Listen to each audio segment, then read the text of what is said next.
है क्या, ये तो आपके पुंकेसर हैं जहां पर क्या बनते हैं, पराग कण बनते हैं। ठीक है जी। और ये जो है, ये यहां पर जो है ये कहलाता है आपके स्त्री केसर, और स्त्री केसर के अंदर बनते हैं यहाँ पे मादा युग्मक। ठीक है। और नर युग्मक और मादा युग्मक आपस में मिलते हैं तो निषेचन की क्रिया संपन्न होती है।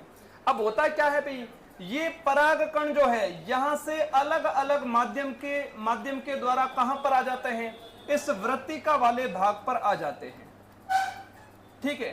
तभी यहां से एक पराग नली का निर्माण होगा और ये पराग कण अंडाशय के अंदर जाएंगे, मादा युग्मक से मिलेंगे, निषेचन की क्रिया संपन्न होगी।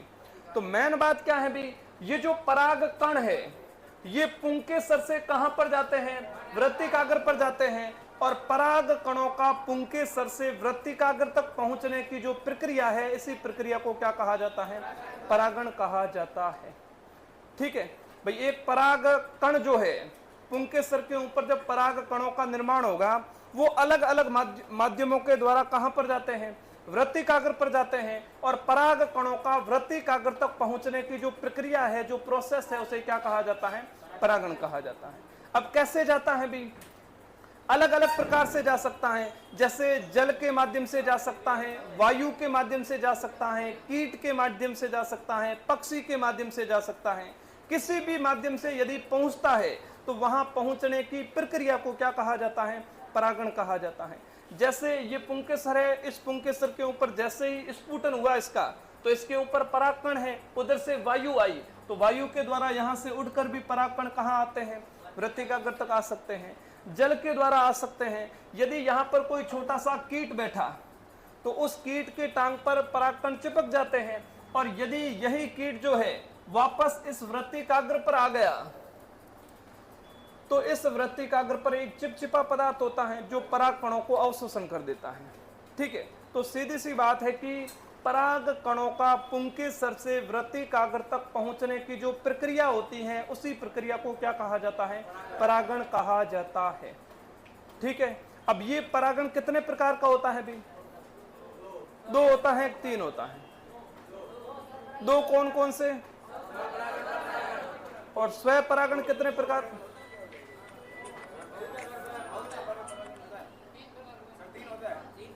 तीन कौन कौन से होते हैं,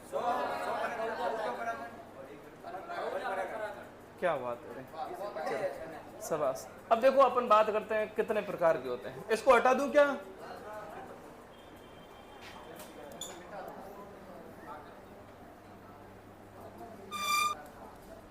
परागण जो है दो प्रकार का होता है। ठीक है भाई। कौन कौन सा भाई, एक तो होता है स्वयं परागण, अरे सब बता देंगे, चिंता मत कर दो। और दूसरा कौन सा होता है, पर परागण। जितने भी प्रकार का है सब बता देंगे, थोड़ा सा वेट कर दे। ठीक है। अब देखो स्वयं परागण का क्या मतलब है भी, स्वयं परागण का मतलब है एक पौधा है, उस पौधे का पुंकेसर उसी पौधे की यदि वृत्तिकाग्र तक पहुंचता है तो उसे क्या कहा जाता है, स्वयं परागण। मतलब स्वयं का एक ही पौधा है, उसी पौधे का पुंकेसर उसी पौधे के पुष्प के वृत्तिकाग्र तक पहुंचता है तो उसे क्या कहा जाता है, स्वयं परागण। लेकिन यदि एक पौधे का परागकण किसी दूसरे पौधे की वृत्तिकाग्र तक पहुंच जाता है तो उस प्रक्रिया को क्या कहा जाता है, पर परागण। पराय पौधे पर जा रहा है तो उसे पर परागण। स्वयं कई पौधे पर यदि परागकण उसी पौधे की वृत्तिकाग्र तक पहुंच रहा है तो उसे क्या कहा जाता है, स्वयं परागण। ठीक है। लेकिन ये स्वयं परागण आगे जाकर कितने भाग में बढ़ जाते हैं, दो। एक तो होता है स्वयुग्मन और दूसरा होता है सजात पुष्पीय।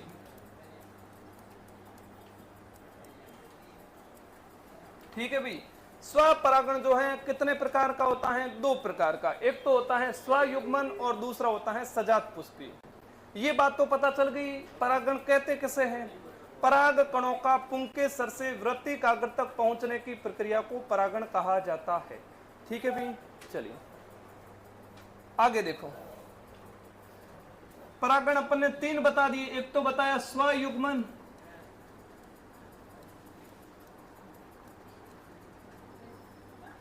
दूसरा कौन सा बताया, सजात पुष्पीय, और तीसरा कौन सा बताया, परपरागण।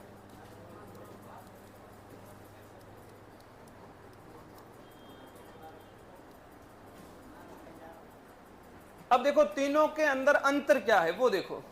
मान के चलो भाई ये एक पौधा है, इसके ऊपर ये एक पुष्प है, ठीक है भाई। एक और यहां पर पौधा बना देते हैं,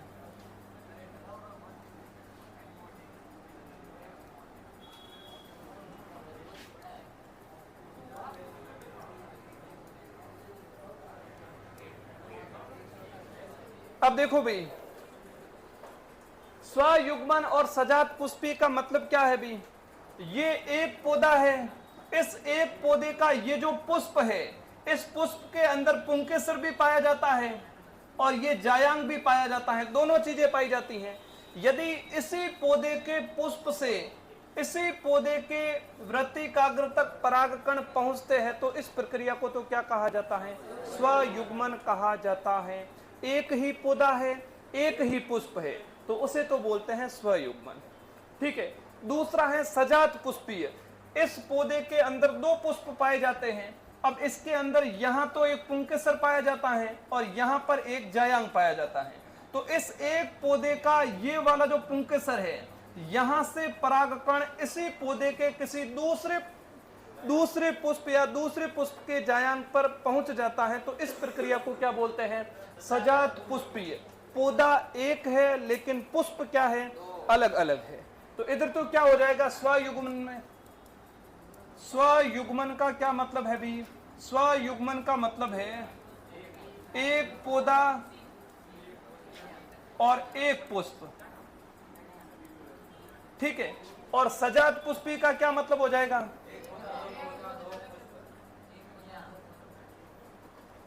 हाँ,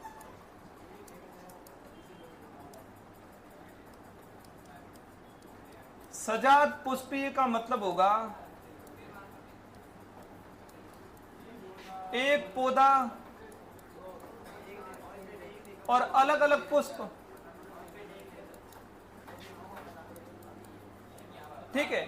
और यदि पर परागण की अपन बात करें तो पर परागण का क्या मतलब होता है, इस पौधे के पुंकेसर के ऊपर जो परागकण है वो इसके वृत्तिकाग्र पर नहीं, किसी दूसरे पौधे के यदि वृत्तिकाग्र तक पहुंच जाता है तो उस प्रक्रिया को क्या कहा जाता है, पर परागण कहा जाता है।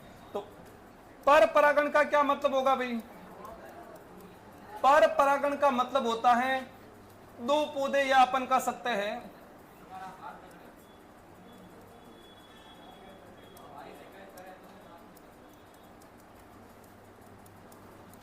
अलग अलग पौधा होता है और पुष्प भी क्या होते हैं भी, हाँ, अलग अलग।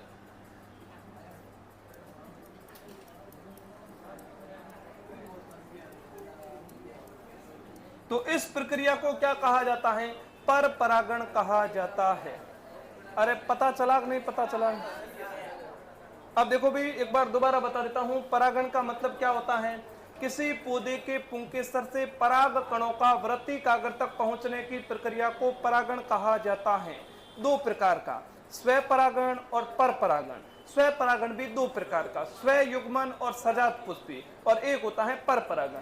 तीनों में अंतर क्या है भी, स्व परागण का मतलब है एक ही पौधा होता है और एक ही पुष्प के मध्य यदि परागण की प्रक्रिया होती है तो उसे स्वयुग्मन कहा जाता है। यदि एक पौधा है, पुष्प अलग अलग हैं, इनके मध्य यदि परागण की प्रक्रिया होती है तो उसे सजात पुष्पी कहा जाता है। और दो अलग अलग पौधों के मध्य यदि परागण की प्रक्रिया होती है तो उसे पर परागण की प्रक्रिया कहा जाता है। तो स्व परागण का मतलब होता है इसमें एक पौधा और एक पुष्प होता है। सजात पुष्पी के अंदर एक पौधा होता है लेकिन पुष्प क्या होते हैं, अलग अलग। और पर परागण के अंदर अलग अलग पौधे और